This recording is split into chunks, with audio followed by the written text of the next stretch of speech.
नमस्कार, मैं अंजना और आप देख रहे हैं GNE न्यूज। आइए नजर डालते हैं आज की खास खबर पर। एनसीपी और महाराष्ट्र के लिए शरद पवार के इस्तीफे के क्या है मायने, एनडीए गठबंधन पर पड़ेगा असर। शरद पवार ने अध्यक्ष पद से इस्तीफा देकर सभी को चौंका दिया है। अब एनसीपी और महाराष्ट्र के लिए शरद पवार के इस्तीफे के क्या मायने हैं, इस खबर में जानिए। शरद पवार ने महाराष्ट्र की नहीं बल्कि पूरे देश की राजनीतिक तबके को एक बार फिर झटका दिया है।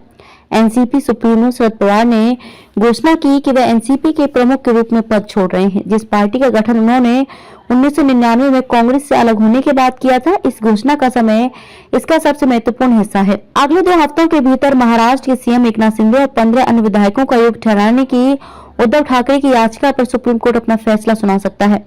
इससे पहले महाराष्ट्र की राजनीतिक दुनिया में अजीत पवार के बीजेपी के साथ संभावित गठबंधन और देवेंद्र फडणवीस के महाराष्ट्र के मुख्यमंत्री बनने की संभावना सहित कई तरह की अफवाहें थीं। अजीत पवार को लेकर अटकलें। एक खबर के मुताबिक सोशल और मेन स्ट्रीम मीडिया पवार के भतीजे और एनसीपी नेता अजीत पवार के बीजेपी से हाथ मिलाने की योजना के अटकलों से भरा हुआ था। पिछले हफ्ते मीडिया में अन्य महत्वपूर्ण खबर महाराष्ट्र सरकार में सत्ता परिवर्तन के बारे में थी, जिसमें कहा गया था कि एकनाथ शिंदे डिप्टी सीएम होंगे और देवेंद्र फडणवीस को महाराष्ट्र के मुख्यमंत्री के रूप में पदोन्नत किया जाएगा। हालांकि सभी राजनीतिक दलों ने इन अफवाहों को खारिज कर दिया। पवार का चौंका देने वाला कदम शरद पवार द्वारा एनसीपी प्रमुख के रूप में पद छोड़ने की अचानक घोषणा महाराष्ट्र की राजनीति का चेहरा बदलने जा रही है। जैसा कि किसी का अनुमान है कि एनसीपी महाराष्ट्र की महत्वपूर्ण पार्टियों में से एक है, जिसकी पश्चिमी महाराष्ट्र और मराठा मतदाताओं पर मजबूत पकड़ है। अहम सवाल यह है कि एनसीपी का नया प्रमुख कौन होगा। यह कोई रहस्य नहीं है कि शरद पवार हमेशा से चाहते थे कि उनकी बेटी सुप्रिया सुले पार्टी की कमान संभालें और उसका नेतृत्व करें, लेकिन ये तय था कि पार्टी में अजीत पवार का कद और पार्टी का नेतृत्व करने की उनकी महत्वाकांक्षा सुप्रिया सुले की बागडोर नहीं लेने देगी। अजीत पवार का बयान। अजीत पवार ने मीडिया से बात करते हुए कहा कि एक आंतरिक समिति का गठन किया गया है और यह समिति आगे की कार्रवाई तय करेगी।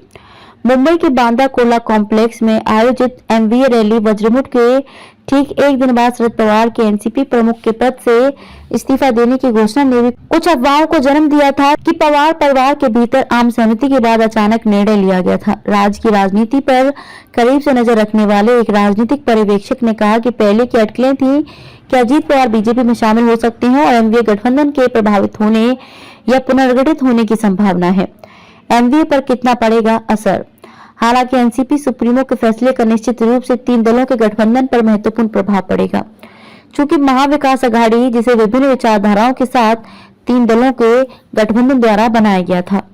खबरों में अब तक के लिए बस इतना ही। फिर होगी आपसे मुलाकात ऐसे ही एक खास खबर के साथ।